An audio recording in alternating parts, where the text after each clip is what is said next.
Now, before we go any further, we need to discuss how differential equations can be used to model many phenomena.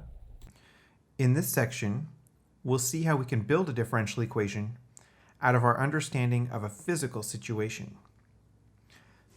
So to be clear, we still aren't solving differential equations, but we will be doing this in Chapter 2 and beyond.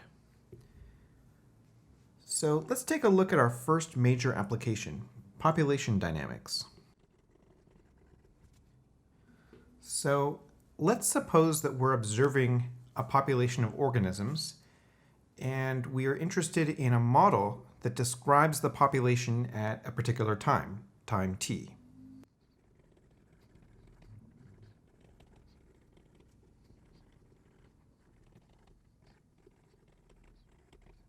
So remember, a model just means a function. So let's say we make the following observations: that the rate of change of the population with respect to time, this is proportional to the total population at time t. So this means the greater the population, the greater the rate of change of population. So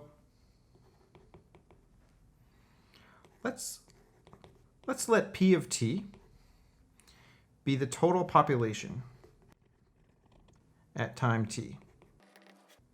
Well, then what we can do is we can say the rate of change of population with respect to time, that is dp dt, is proportional to, we're going to represent that for the moment with the symbol for proportion, the total population at time t, which we know is P of t. All right, well, how do we turn this into an equation? Well, two quantities being in proportion mean that one quantity is just k times the other quantity for some constant of proportionality. All right, so there's a couple of comments we need to make here. First of all, this is what's considered a low resolution model, meaning it doesn't really take into account all of the specific dynamics that occur with populations. For instance, this model doesn't take into account other factors that might influence the rate of change of population. For example, competition, finite resources, right? So you might have a population that's so large that it's not growing anymore because some of the organisms are starving. Or there might be predators that prey on this particular population, and so that's obviously a mitigating force on the growth rate of the population. As you factor those in, you find that the differential equation gets a higher resolution, which means that it'll have more variables and more detail in it. Now, the k here, which is the constant of proportionality, is determined by our observations. So we, the mathematician or scientists who are using this model, will try to determine what the value of k is based on the actual observations being made. However, solving the differential equation doesn't really depend on the value of k. Now, we can get some information here. For instance, if k is positive, then what we have is an increasing population. But if k is negative, then dp dt would be negative, and that would be a declining population. All right. A negative k value is also used in radioactive decay models. So for instance, in a radioactive decay model, the rate of change of substance, A being the amount of the substance, is proportional to the amount of substance where k is negative, which means if you have a lot of the substance, and k being negative, it means the rate of change of the substance will be very large and negative, so you'll have rapid decay of the substance. All right, and finally, let's note that if k is equal to 0, then you actually have dp dt is equal to 0.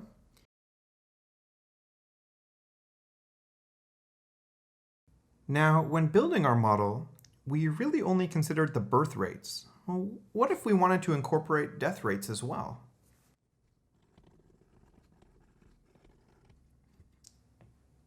Well, let's go back to basics and try to describe our model here. So we know that the rate of change of population with respect to time, all right, let's say that's equal to the birth rate per unit time minus the death rate per unit time. All right, in fact, you can think of this as sort of a net rate. So at a given instant unit time, how much is the population changing? Well, it's the birth rate at that moment minus the death rate at that moment. Okay, but these are both proportional to P, meaning a larger value of P will mean more babies are being born and more individuals are dying. So how would we write this? Well, let's say this guy here is the rate of change of population with respect to time, which is dp dt, is equal to some value that's proportional to the population, which is the birth rate, minus some other value that's proportional to the population, so the death rate. These two here are just two separate constants of proportionality. Okay, and you could actually factor the p out to make life a little bit easier here. So we could say dp dt is indeed k1 minus k2 times p. Now, this actually could even reduce further to just dp dt is equal to k times p, where k is equal to k1 minus k2. This certainly shows that the original population model we started with, where we just had kp, actually could technically have included both the birth and the death rate. But perhaps you are trying to keep track of those parameters individually. And you want to be able to say things like, well, when K2 is greater than K1, then we have a declining population. Whereas when K1 is bigger than K2, then you have an increasing population. So it just depends on really how you want to communicate your equation to the people that you're working with. All right, now these little organisms that we're working with, their lives are far too comfortable. I think we should make this interesting.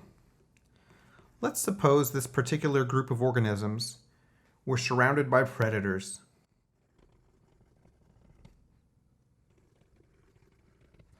So let's say our organisms live in a cluster, and here's just a bunch of them.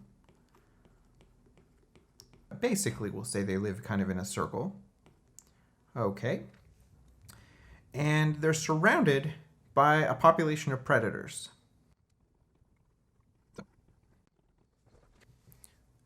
So what we're building into this model now is that not only is there natural birth and deaths occurring within this population, but on a regular basis, predators come along and pick some of them off for food. So we want to incorporate this into our model. Well, without the predators, we know our model is the rate of change of the population is proportional to the population, and you can make this a slightly higher resolution by doing something we did earlier. But for now, I'm going to just treat that as a single constant for growth rate. And what are we going to subtract from this? Well, the rate at which they're being eaten. Okay, well, how do we put our hands on that? Certainly, we could say that the more organisms there are, the more of them are probably being eaten. But I don't think it's quite as simple as that, because look at the geometry of the situation. Let us suppose that these predators aren't birds, so they can't just come and pick any of them off. Maybe the predators can only approach from the edges, and so they can only access the organisms that are around the edges, which really means that the rate at which these organisms are being eaten actually is a function of how many organisms there are on the edge of this group of organisms. The ones on the inside are basically safe. All right, well, let's think about this. The area of this thing is basically equivalent to the population. All right, we can sort of think of each organism as occupying a certain area. So that means we can kind of think of the population as proportional to pi r squared. Okay, in fact, we don't need the pi because pi itself is just a constant. So the population is proportional to r squared, the radius of this circle. Right? So that means that the square root of the population is proportional to the radius of the circle. Okay. But the circumference is proportional to the radius of the circle, which means that the square root of the population is proportional to the circumference. And we know that the rate at which these organisms are being eaten by the predators is proportional to the circumference, which means that this particular term here is proportional to the square root of p. So that means that we can say that dp dt is k times p minus some other constant, let's call it k3, times the square root of p. Now we have a brand new model here, which takes into account the original model, but now also subtracting the rate at which they're being predated. Well, this model, of course, requires now the person using it to distinguish between death by being eaten versus some other form of death. But this is just an example showing you how, just by looking at the geometry of a situation or the behavior of a situation, it's not too difficult to actually build a differential equation. Now, of course, we don't know how to solve it yet, but that's coming. I will note that this is our first differential equation today that is not linear. Okay, now we're going to see another very nice application here. We have Newton's law of cooling. Let's say you have a mug of a hot beverage and it's just sitting on a table in a room that's room temperature. Then obviously you would expect the temperature of the hot water or the hot beverage to slowly decrease. And Newton's law of cooling tracks exactly how that decrease occurs. And it doesn't in fact only apply to cooling. If you took, say, a cold object and placed it in a room temperature room, you would expect that object to heat up. And the same laws apply here. So let's see what the law of cooling actually says. So it says that the rate at which the temperature of a body changes is proportional to the difference between the current temperature of the body and the temperature of the surrounding medium. Okay, now that's also just called the ambient temperature. So in other words, Newton's law of cooling says that the greater the difference between the temperature of, say, your hot mug of coffee and the room around it, the faster the mug of coffee will cool. So let's build a model out of this. Okay, so we'll define our temperature at time t. This will be the temperature of the body at time t. And we will let capital T sub m be the ambient temperature, or the temperature of the surrounding medium. So Newton's law of cooling tells us that the rate of change of the temperature of the body is proportional to the difference between the temperature of the body and the ambient temperature. So in other words, d capital T d little t is equal to k times T minus Tm. And if you think about this for a little bit, you'll notice that k ought to be negative all the time. whether or not the object is cooling or heating up, K should be negative. All right, if the object is cooling, that means that its current temperature is greater than the ambient temperature. So T minus Tm is positive, and we would expect the object to have a negative rate of change of temperature, which means K should be negative.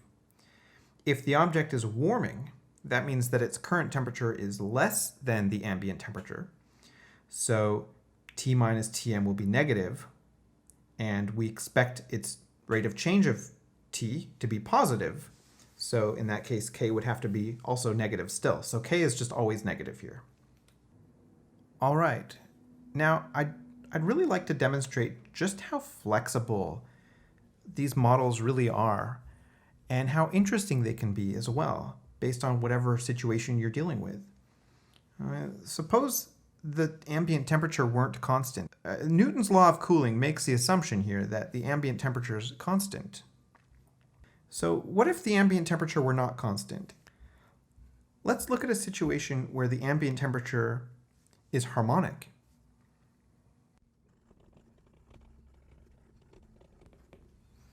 So by harmonic, I mean periodic or modeled by sine and cosine.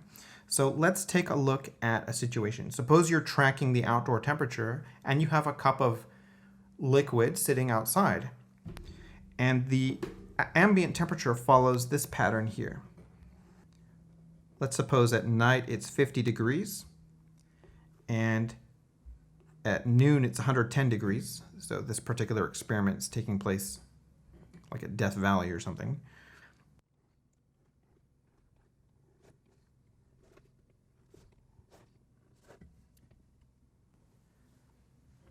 So there's 0. This occurs, say, at 12 noon.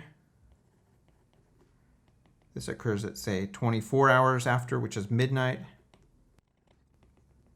Then we're back to 12 noon, which is 36 hours later. And then we're back to midnight, which is 48 hours later. So you started this experiment at midnight, you put a hot cup of coffee outside, and this is what the daytime temperatures are doing. And now you want a model that describes the temperature of the cup of coffee a certain number of hours into the experiment. Okay, well first we're going to need the model for this cosine function here. So our ambient temperature, which is Tm, now depends on T, and it's going to be, and it appears to be, built out of a cosine function. So it's going to be, say, the amplitude times cosine of some constant times T plus a vertical shift. So we just need to look at the graph and figure out what those things are. The baseline of our graph, which is this horizontal line that cuts right through the middle of it, seems to occur at 80 degrees, giving us an amplitude of 30. Negative 30 is 2 pi divided by the period. And the period of this particular wave we can see is 24. So 2 pi divided by 24, that would be pi over 12 t. And now we are adding the vertical shift, which is 80 degrees. So there's our model, which means that tracking this particular cup of coffee or whatnot would give us the differential equation. This is a different K than we used a minute ago. So we'll replace Tm with our actual function of T. So we're subtracting minus 30 cosine of pi over 12 T plus 80. And it looks like we can write it this way. All right, so that would be our model that would incorporate this. All we'd have to do is solve this differential equation, which we will be able to do in not too long from now. And we will have a very accurate model describing the temperature of this particular cup of coffee that you're wanting to track as it sits outside in the sun or in the darkness, depending on the time of day. Okay, and I would just finally like to point out that this is our first differential equation with the actual independent variable in the model. Our past models haven't included the independent variable. They've just included the dependent variable, the actual function. So when the independent variable is not present, as we saw in all the previous models today, that particular type of differential equation is called autonomous. And we will officially define the word autonomous and talk about why they're awesome in the next section. All right, let's look at an economic application here. Although this isn't strictly economic, the model we're going to see here applies to the spread of anything through a population. The specific example is a new technology that's being adopted, but it could apply to the spread of a disease or even the spread of an idea, like a viral video that spreads. So let's look at the situation. At time t equals 0, a technological innovation is introduced to a community of n people. Now what we're going to do is find a differential equation for the number of people who have adopted it.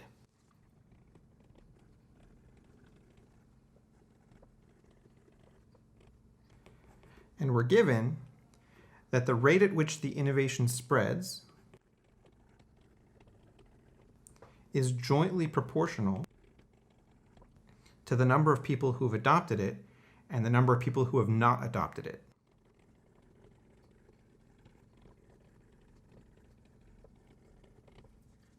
Very good. So we're going to define x of t to be the number of people who have adopted it, the new technology, or the number of people who have acquired the disease, or the number of people who have heard the rumor, or whatever is spreading through the population here. Okay, and let's define y of t to be the number of holdouts, or the number of people who have not yet adopted it. All right, so we are claiming that the rate at which the innovation spreads, so that would be the rate of change of x, the rate of change of the number of people who are adopting it, is jointly proportional to x and y. So we would say this is k, x, y.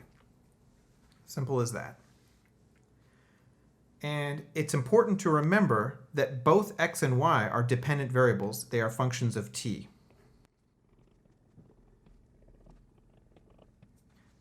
We can take this further because we know that y, which is the number of people who have not yet adopted it, is n, remember that's the size of the community, minus x. Right? I mean, everybody either falls into category x or category y, so y is equal to n minus x. Which therefore means that dx dt is equal to k times x times n minus x, and that's our actual differential equation. And notice that it is autonomous because we do not have the presence of the independent variable t anywhere. And again, while we still, as of this moment, do not have the means to actually solve this differential equation, it'd be so nice if we could kind of work this out and get an answer like x of t is equal to stuff involving t, right? And then you could say, well, how many people know the rumor, or how many people have adopted the technology, 12 days into the experiment? Well, that would just be x of 12. It'd be great if we can get to that point. We can't yet, of course, but one thing we can do is we can try to imagine the graph of our solution, x of t. I mean, we have some information, namely about its derivative and how the derivative behaves relative to the function. So what do we know? Well, let's see. Let's draw some axes. And let's label them. Here the dependent variable is x and the independent variable is t. And let's ask ourselves what happens at maybe some interesting points. First of all, x could be anywhere between 0 and n. In a community of n people, either 0 people have adopted it, or n people have adopted it, or somewhere in between, right? You can't have more. So that gives us some bounds. Okay, what else do we know? Well, When x is near 0, its derivative is near 0. In other words, when very few people have adopted the technology, there are also very few new people adopting the technology, right? So that means when x is near 0, so that's actually near the t-axis here. These are the values where x is near 0. And so the derivative is 0 there, which means no matter what the curve of this thing looks like, it's going to be flat the lower it is, right? So if it's very low, it'll be flat. But we also have on the other end, when x is near n, we can see the derivative is also near 0. So again, if x is exactly equal to n, for instance, the derivative would be 0. So the curve will be flat up there. Now, we don't know much about the curve, but we do know that. Now, what about in between? Well, if x is between 0 and n, meaning some of the population has adopted the technology, then we can assume that it's got a positive derivative, which means more people are adopting it. So let's just say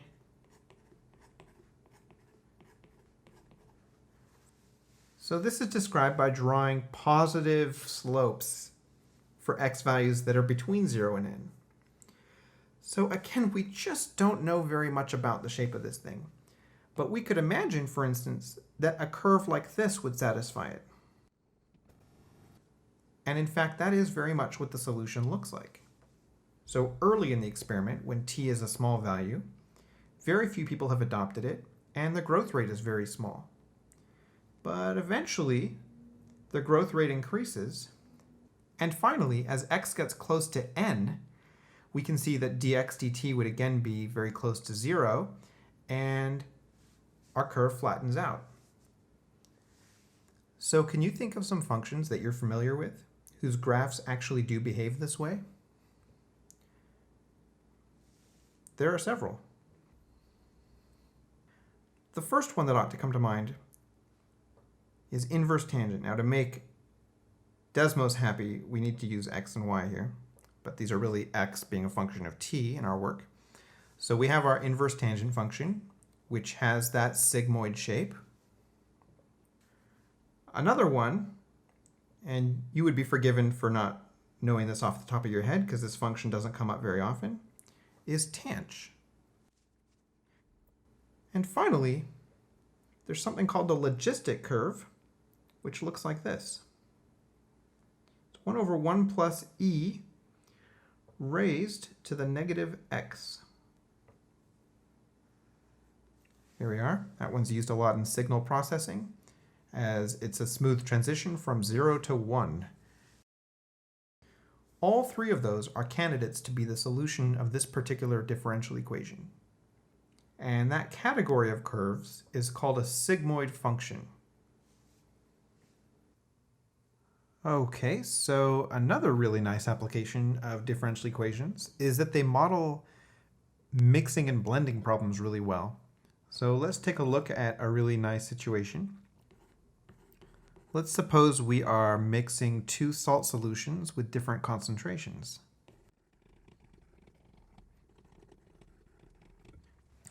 All right, so say we have a tank, sort of a holding tank here.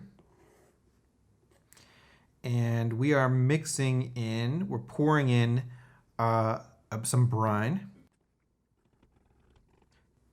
And there's a certain amount of saltwater solution in here already. But the volume is constant because while we're pouring brine in, we're also draining some.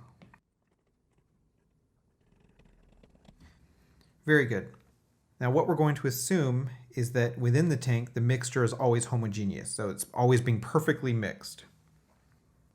And what we're after is a model describing the amount of salt in the tank at time t.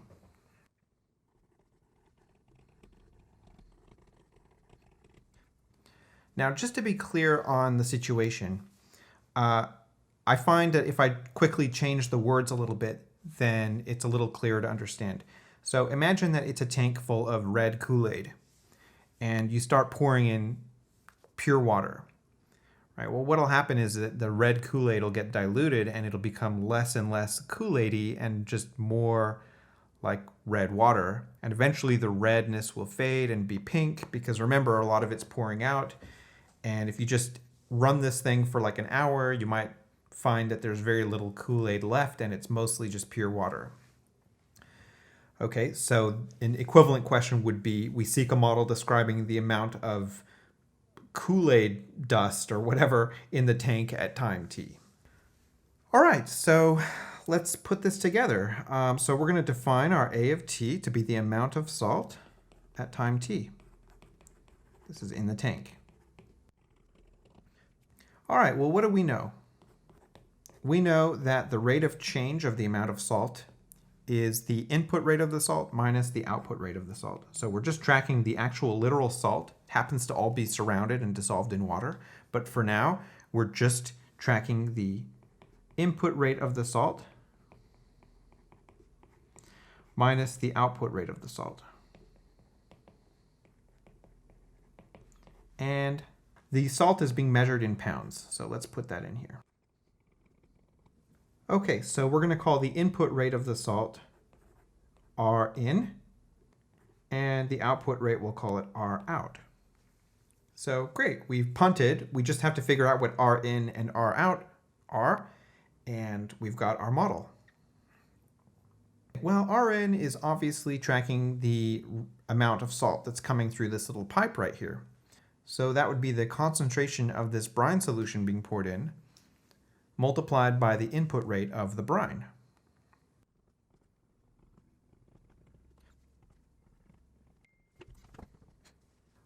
All right, let's just make sure the dimensions line up the way we want them to. That's always a good idea when you're building a model. So we want this to be in pounds per minute, right? It's kind of a rate of change of the amount. It's pounds per minute. So the concentration, that would be pounds per unit volume, so pounds per gallon. The input rate would be, say, gallons per minute.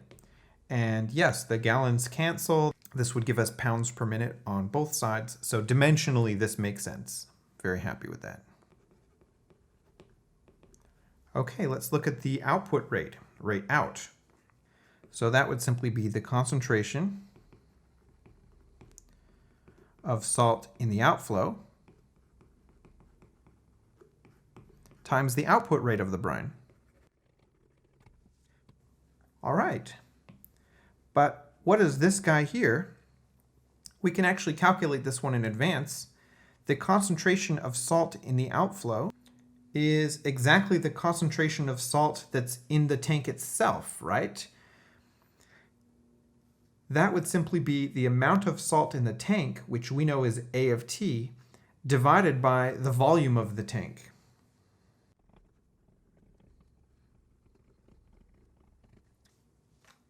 Okay, so there we are. Now, yeah, well, it's going to be hard to put these pieces together unless we have an actual example. So why don't we look at a true example of this situation, and then we've got some numbers we can play with. All right, so here we have a situation that's perfectly described by the model that we talked about a moment ago.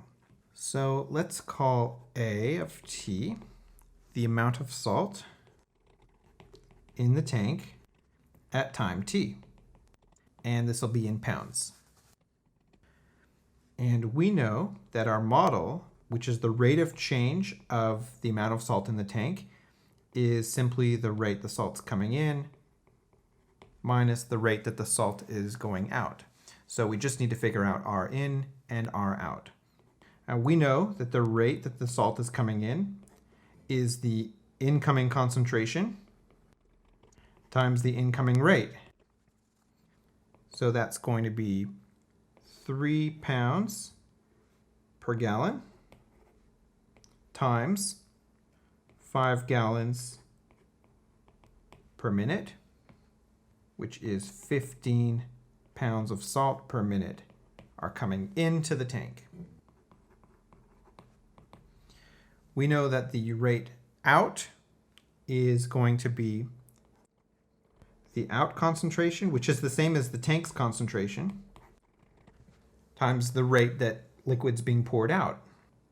Okay, and since the out concentration is exactly the same as the concentration that's in the tank, because that's literally what's being poured out, and we know that the tank's concentration is the amount of salt at time t, which is called just capital A, divided by the volume of the tank, which we can see is 500 gallons. And this is multiplied by the out rate, which was 5 gallons per minute, same as the in rate in this case. And this equals A over 100 pounds per minute. The pounds are built into the variable A, so I won't write them. So what's our model? Well, it's dA dt, which is R in minus R out. So that would be 15 minus A over 100.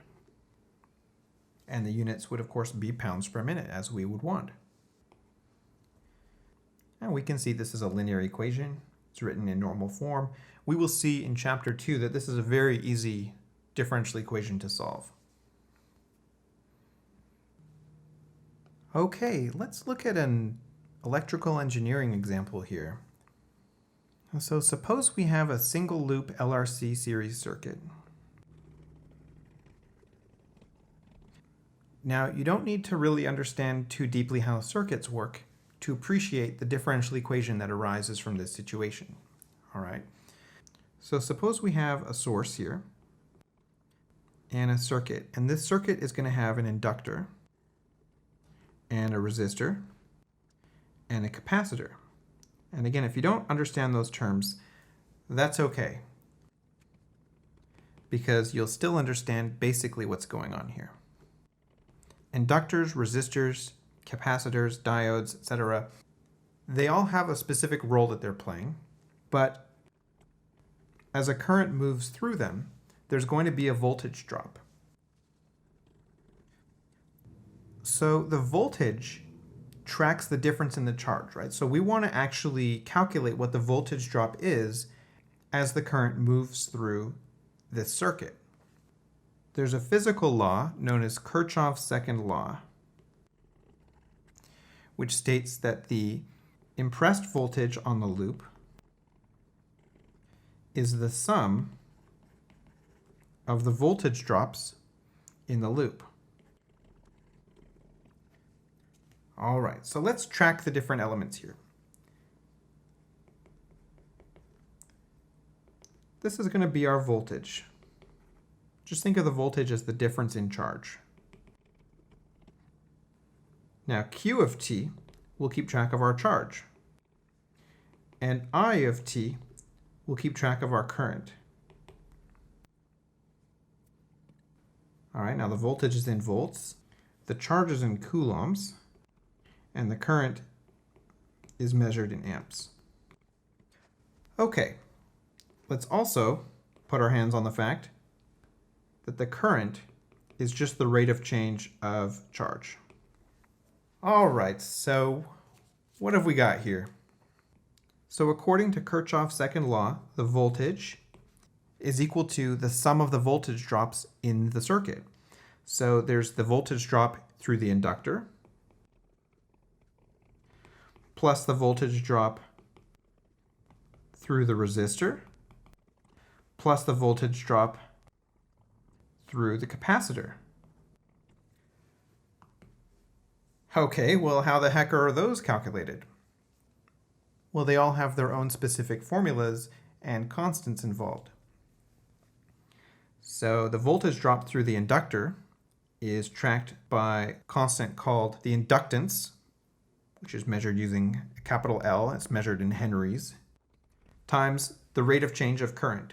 The voltage drop through the resistor is given by something called Ohm's law, which is the current times the resistance, measured in ohms. And the voltage drop through the capacitor is the charge divided by something called the capacitance, measured in farads. All right, so now we're going to write everything simply in terms of charge. So the voltage drop is equal to the inductance, L, which is a constant, multiplied by di dt, so the rate of change of current. Well, current itself is the rate of change of charge, so we can just write this as the second derivative of charge with respect to t. And again, we encounter I, which is current, which is the rate of change of charge. So now we'll say it's the first derivative of charge times the resistance plus charge over the capacitance. So L, R, and C are constants given by the actual types of resistor or capacitor or inductor involved in the circuit. But you can see that this is a second order linear differential equation, and we will be able to solve this. All right, I thought I'd save pure physics for the last example here. So falling bodies.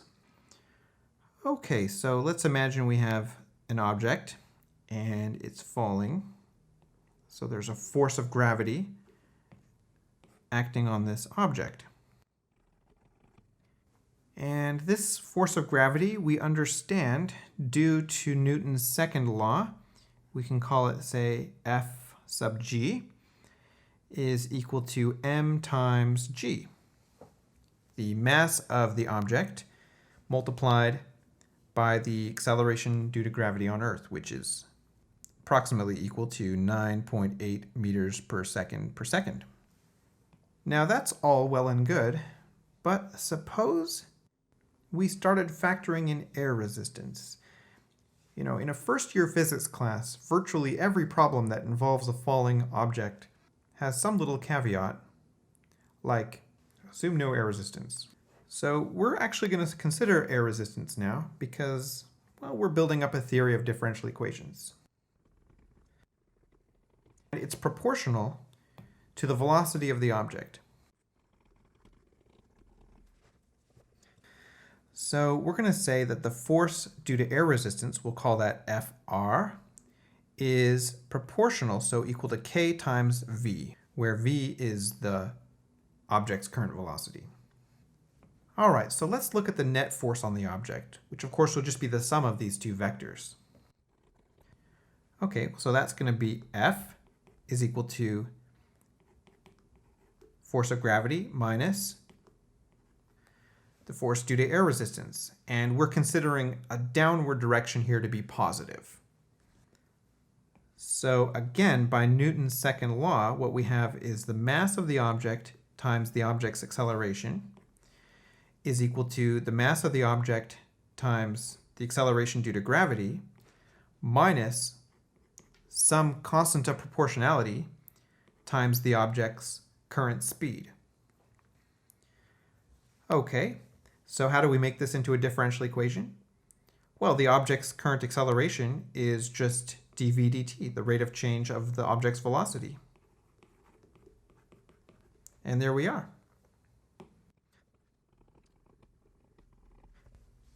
So merely solving this differential equation for the function v will give you the velocity of the object at time t. Alternatively, knowing that velocity itself is the derivative of position, we could replace dv dt with the second derivative of position and v with the first derivative of position. Solving this differential equation will give you a model for the position of the object. I mean, look at this. Suppose we could solve this second order differential equation. The answer would be S of t is equal to stuff involving t. So yeah, really the whole point of this entire section is just to get you comfortable connecting physical phenomena that you observe with actual literal differential equations and showing you that differential equations, they're useful for stuff. So I bet you're excited to start solving these things, and we will be getting to that very soon, just a couple of sections from now.